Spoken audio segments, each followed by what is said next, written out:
ଜଗନ୍ନାଥ ସାଙ୍ଗମାନେ ଆଜି ଆମେ ଆସିଥିଲୁ ତୁଳସୀ କ୍ଷେତ୍ର ବା କେନ୍ଦ୍ରାପଡ଼ା ଶ୍ରୀ ବଳଦେବଜୀଉଙ୍କ ରଥ ଟାଣିବା ପାଇଁ।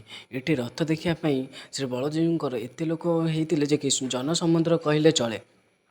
ସେହି ଜନସମୁଦ୍ର ଭିତରୁ ଆମେ ବାହାରି କିଛି ବାଟ ଚାଲିଲା ପରେ ରଥ ଦାଣ୍ଡରେ ଦେଖିଲେ ଗୋଟେ ଛୋଟ 12 ବର୍ଷର ପିଲାଟିଏ ଗୋଟେ ରସି ଉପରେ ସୁନ୍ଦର ନୃତ୍ୟ କରୁଥିଲା। ଆମକୁ ଜାଣିକି ଏତିକି ଆଶ୍ଚର୍ଯ୍ୟ ଲାଗିଲା। ଆମେ ସାମାନ୍ୟ ରାସ୍ତାରେ ଚାଲିଲା ବେଳେ ମଧ୍ୟ ଆମ ଭିତରେ ଭୟ ଥାଏ କୌଣସି ପ୍ରକାର ଆମ ଦୁର୍ଘଟଣା ନ ଘଟୁ, କିନ୍ତୁ ସେ ଦଉଡ଼ି ଉପରେ ଗୋଟେ ସୁନ୍ଦର ନୃତ୍ୟ କରୁଥିଲା। କାରଣ ଏଇଠି ଆମକୁ ଗୋଟେ ଆଶ୍ଚର୍ଯ୍ୟ ଲାଗିଥିଲା, ପଇସା ପାଇଁ ତା ଜୀବନକୁ ମଧ୍ୟ ସେ ଜାଗା ଉପରେ ବାଜି ଲଗାଇଥିଲା। କିନ୍ତୁ ଏଠି ଗୋଟେ ଆଶ୍ଚର୍ଯ୍ୟଜନକ ଥିଲା ଯେ କି ସେ ଭଗବାନଙ୍କ ସାହାରା ନେଇ ଜୀବନରେ ବହୁତ କିଛି ଲୋକ କରିଛନ୍ତି। କାରଣ ଶୁଖିଲା ପତ୍ରରେ ବି ମଧ୍ୟ କାମ ଆସିଛି।